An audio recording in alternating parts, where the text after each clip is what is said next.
بچہ نو ارے مرنے دو کمینوں کو, اللہ نے جلدی دے دیا اس لیے کر رہے ہیں. مرنے تو نہیں بیوی تم ٹھیک ہو, رکھو پھر ایسی بیوی. آزادی دو گے اور تو یہی سب دن دیکھنا پڑیں گے. یہی سب دن آپ کی بیویاں بھی آپ کو پہاڑے پڑھائیں گی. جا رہی سہیلی کے پاس, یہ پتہ لگاؤ سہیلی کے پاس جا رہی ہیں کہ سہیلا کے پاس جا رہی ہیں, یہ پتہ آپ لگاؤ اپنی بیٹیوں پر. اوفو آ گیا یاد. تصور کرو حضرت مریم جنہوں نے آگے چل کر بغیر شوہر کے عیسیٰ کو پیدا کیا. یہ مریم مسجد کے محراب میں بیٹھی ہوئی, زکریا ان کی کفالت کر رہے ہیں, ان کی پرورش کر رہے ہیں. اور کہاں بڑی ہوئی؟ مسجد کے محراب کے اندر. حضرت زکریا ایک دن مریم سے ملنے محراب میں آتے ہیں, مسجد کے اندر آتے ہیں, تو مریم کے پاس ایسے پھل دیکھے جس کا موسم نہیں ہے. بھائی سیب کا موسم میں سیب آتا ہے, ہر چیز کا ایک موسم ہوتا ہے. آم کے موسم میں آم کا موسم نہیں. حضرت زکریا دیکھ رہے ہیں کہ اس پھل کا تو موسم نہیں ہے, لیکن مریم کے پاس یہ پھل آ گئے ہیں. فوراً کلاس لے لی. انا لک ھذا, اے مریم یہاں کون آتا ہے کون جاتا ہے, یہ تیرے پاس پھل کہاں سے آئے؟ اے مریم اس پھل کا موسم نہیں ہے, بے موسم پھل تیرے پاس کون لا رہا ہے, یہ کس نے دیے؟ میرے قوم کے جوانوں سنو, 80 سال کے بزرگوں سنو, جن کے پاس ایک بیٹی, 2 بیٹی, 3 بیٹی, 4 بیٹی, 5 بیٹی, 6 بیٹیاں, سنو, جن کے گھروں میں بیٹیاں ہیں اور اگر تم ان کے باپ ہو تو سنو, اس عورت سے سوال کیا جا رہا ہے جس کی پاک دامنی کا اعلان اللہ تعالیٰ نے عرش سے کیا ہے, جس کے پاک اور صاف ہونے کا اعلان اللہ نے کیا ہے. سورہ مریم کے اندر اللہ نے مریم کو پاک صاف قرار دیا, لیکن ایسی نیک عورت سے بھی پوچھ تاچھ ہو رہی ہے. ایسی نیک اور شریف عورت سے بھی اس کا سرپرست, اس کا گارجین سوال کر رہا ہے, یہ بے موسم پھل تیرے پاس کہاں سے آئے؟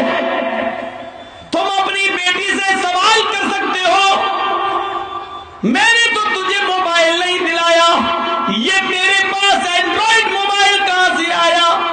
میں نے تو اس میں 399 کا جو اب 444 کا ہو چکا ہے, یہ ریچارج کوپن میں نے نہیں ڈلوایا تھا, یہ تیرے موبائل میں کہاں سے آیا ہے؟ میرے اور تیرے بھائیوں کے نمبر موبائل میں تھے, یہ راکیش, سریش, یہ امجد, یہ اکرم, یہ شمس الدین, یہ اکرام الدین, ان کے نمبر تیرے موبائل میں کہاں سے آئے؟ یہ واٹس ایپ تو میں نے لوڈ کر کے نہیں دیا, تو واٹس ایپ چلاتی ہے, کس سے باتیں کرتی ہے؟ فیس بک پر اپنی آئی ڈی بنائی ہوئی ہے, یہ کس سے باتیں کرتی ہے؟ میرے بھائیوں, یہ آپ کی باپ ہونے کی حیثیت سے ذمہ داری بنتی ہے. کبھی آپ نے اپنی بیٹی کی کلاس لی؟ تم گھر سے 3 کتابیں لے کے نکلی تھی, گھر میں واپس آئی ہو تو یہ کتاب تم نے کس سے لی ہے؟ پاپا کام چھوٹ گیا تھا اسکول کا. ٹھیک ہے کام کرو, لیکن یہ تم نے کس سے لی ہے؟ اپنے ایک دوست سے لے لی. کسی لڑکی سے کیوں نہیں لی؟ دوست ہی کی کتاب کیوں لی ہے, لڑکے ہی سے کیوں مانگی ہے؟ یہ سوال آپ کو کبھی کیا ہے آپ نے اپنی بیٹیوں سے؟ سنو, تمہاری بیٹیاں تمہارے لیے کتنے بھی بھروسے کے لائق ہوں, لیکن حضرت مریم سے زیادہ پاک دامن نہیں. جب مریم کی کلاس لی جا سکتی ہے تو ہم اپنی بیٹیوں کی کلاس کیوں نہ لیں؟ مریم کی آنکھوں میں آنسو آ گئے, اپنے گارجین سے بولتی ہے, آپ کا یہ سوال کہ یہ نعمتیں کہاں سے آئیں؟ قالت ہوا من عند اللہ, اے میرے گارجین میں آپ ہی کی بیٹی ہوں, آپ ہی کی سرپرستی میں پلی ہوں, آپ کے سنسکار مجھے ملے, آپ کی نیک سوبھاؤں میں رہی ہوں, میں غلط قدم نہیں اٹھا سکتی.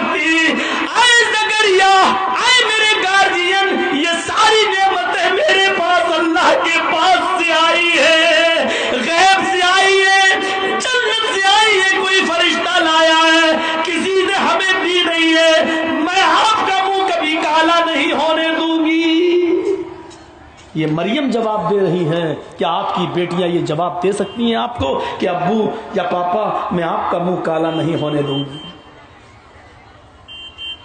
شرمندگی آپ کو نہیں ہونے دوں گی؟ ہماری بیٹیوں کے پاس یہ جواب نہیں ہے. یہ حساب کتاب ہمیں خود کرنا ہے. اپنی بیٹیوں کی ذمہ داری.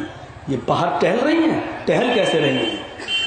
آپ کا یہاں بیٹھنا مولانا جرجیز کے زبان سے نکلنے والی قرآن و حدیث کا سننا یہاں اتنا ضروری نہیں تھا جتنا ضروری آپ کا یہ تھا کہ آپ کی بہن, آپ کی بیٹی جلیبی کیسے خرید رہی ہے, چوڑی کیسے خرید رہی ہے. آپ کا ضروری یہ تھا کہ آپ اپنی بیٹی کو پکڑ کے لاتے اور جلسے گاہ میں عورتوں کے پنڈا میں بٹھاتے اور باہر نہیں گھومنے دیتے. آپ کو ثواب ملتا. جرجیز کی تقریر سن لی اور بیٹی آپ کی گھومتی رہی. آپ کی نیکی آپ کے منہ پہ مار دی گئی ہے اور بیٹی کے گھومنے کا عذاب آپ کے منہ پر, آپ کے اوپر اور ڈال دیا گیا ہے. یہ احساس ہے آپ کو؟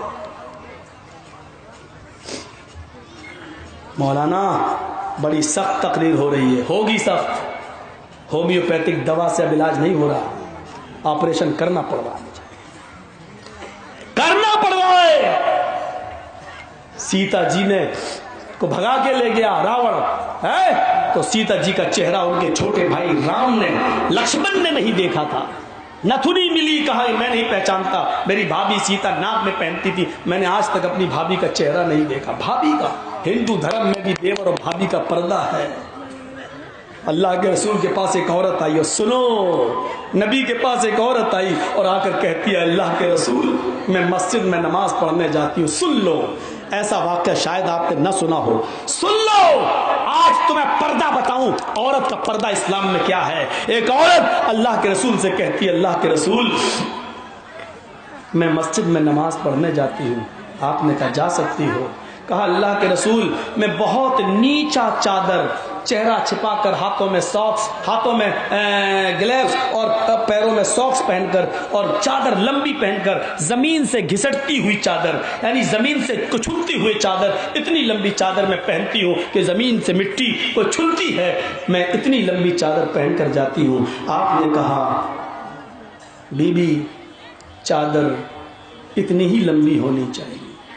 کہا اللہ کے رسول کبھی کبھی راستے میں گندگی پڑی ہوتی ہے, پیشاب اور پائخانہ پڑا ہوتا ہے. سنو, کبھی کبھی راستے میں پیشاب اور پائخانہ پڑا ہوتا ہے. اے اللہ کے رسول کیا میں پیشاب اور پائخانے کو کراس کرنے کے لیے یہ پڑا ہے, میں اس کو پھاندنا چاہتی ہوں, کراس کرنا چاہتی ہوں.